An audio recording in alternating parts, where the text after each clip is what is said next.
Good morning সবাইকে। I hope সবাই অনেক ভালো আছো। আজকে না আমি অনেক তাড়াতাড়ি ঘুম থেকে উঠে গিয়েছি এন্ড যেহেতু আজকে ফ্রাইডে ভাবলাম কেননা তাকে একটু ব্রেকফাস্ট বানিয়ে দিই অফিসে যাওয়ার সময়। আর আমার জামা আমাকে সবসময় বলবে আমি নাকি তাকে একদিন অফিসে যাওয়ার সময় ব্রেকফাস্ট করে সারা মাসের ক্রেডিট নিয়ে নেই। জামাইরা মনে হয় অফিসে যতই ব্রেকফাস্ট করুক না কেন, বাট বাসা থেকে একটু ব্রেকফাস্ট করে গেলে তারা না অনেক খুশি হয়। আর আমাকে এটার একটা সলিউশন দাও তো, আমার চিনির মধ্যে সবসময় খালি পিঁপড়া চলে আসে কই থেকে। আমি এখানে লঙ্কা দিয়ে দিছি, তাও কেন জানি পিঁপড়ার হাত থেকে আমি রক্ষা পাচ্ছি না। আগে ফ্রাইডেটা আমার অনেক সুন্দর কাটতো, আমরা দুজন একসাথে ছিলাম। এখন যেহেতু অফিসে চলে যায় সো আমার দিনটা খুবই বোরিং কাটে। আর দেখো তোমাদেরকে এখন দেখায় আমার আলমারির অবস্থা কি পরিমাণ জঙ্গলের মতো হয়ে আছে।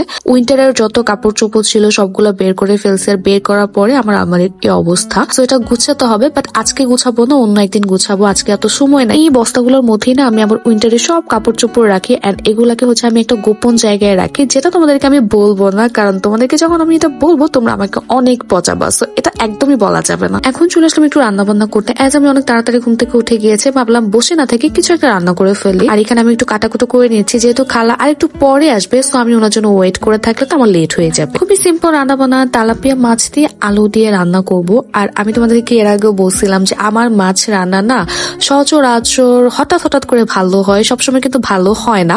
সো এই জন্য মাছ রান্নাটা আমার দেখাতে ভালো লাগে না। আমার মাছ রান্না নিয়ে আমি খুব একটা বেশি কনফিডেন্ট থাকি না। আমি যদি 7 দিন মাছ রান্না করি হয়তো আমার 3 দিন ভালো হবে আর 4 দিন ভালো হবে না, বাট সেদিনে মাছ রান্নাটা ভালো হয়েছে মোটামুটি। আর এখানে আমি বেগুন ভাজবো, একদম কুচু কুচু করে বেগুন গুলাকে খালা কেটে দিয়েছে, ওগুলাকে এখন আমি ভেজে নিব। সেদিন আমার হঠাৎ করে মনে হলো তানভীর অনেকদিন ধরে আমাকে বলতেছিল ওর একটু শাক খেতে ইচ্ছা করতেছে।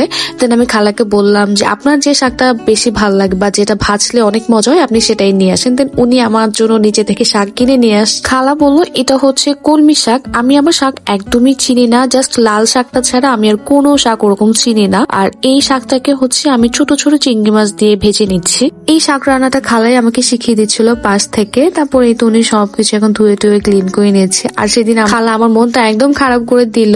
উনি যখনই আমার কাছে ছুটি চায় আমি না একদম ফ্রাস্ট্রেশনে চলে যাই। উনি বললো সেদিন ওনার 3 দিনের ছুটি লাগবে, উনি গ্রামের বাড়িতে যাবে, ওনার ছেলে অসুস্থ, ওনার ছেলেকে দেখতে যাবে। এটা শুনে আমি তো আর আমার মধ্যে নাই, আমি ফ্রাস্ট্রেটেড হয়ে গেছি, কারণ উনি ছাড়া আমি একদমই অচল। আমি রান্না করতে পারবো, মিনিমাল ডিশেস গুলো ক্লিন করতে পারবো, বাট ঘর ঝাড়ু দেওয়া, বাসা ক্লিনিং করা এগুলো আমার পক্ষে একদমই পসিবল হয় না। এগুলোর প্রতি আমার অনেক উইকনেস আছে। তারপর উনি বললো যে উনি যে কদিন থাকবে না ওনার মেয়ে এসে আমার কাজে একটু হেল্প করে দিবে। সো এটা শুনে আমার খুব ভালো লাগলো। আর এখানে আমি শাওয়ার নিয়ে এখন চলে আসলাম একটু লাঞ্চ করতে। এখানে এটা বিফ আখনি, এটা তানভীরের খুব পছন্দ। আর তোমরা আমাকে অনেকে জিজ্ঞেস করো আমার ট্রাইপডটা আমি কই থেকে নিছি। এটা আমি একটা র্যান্ডম শপ থেকে নিছি, এন্ড এটার প্রাইস নিয়েছিল মনে হয় 1200 নাকি 1300 টাকা এরকম সামথিং, আমার এক্স্যাক্টলি প্রাইসটা মনে। তারপর এই তো বিকেল থেকে আমি একটু ব্লগ এডিট করলাম। আর এখন আমি সন্ধ্যার জন্য একটু পিঠা বানাচ্ছি। এটা তেলের পিঠা, আমি ইউটিউব দেখে দেখে বানাচ্ছিলাম। বাট এই পিঠাটা না মাঝে মাঝে খুব ভালো হয়, ফুলে যায়।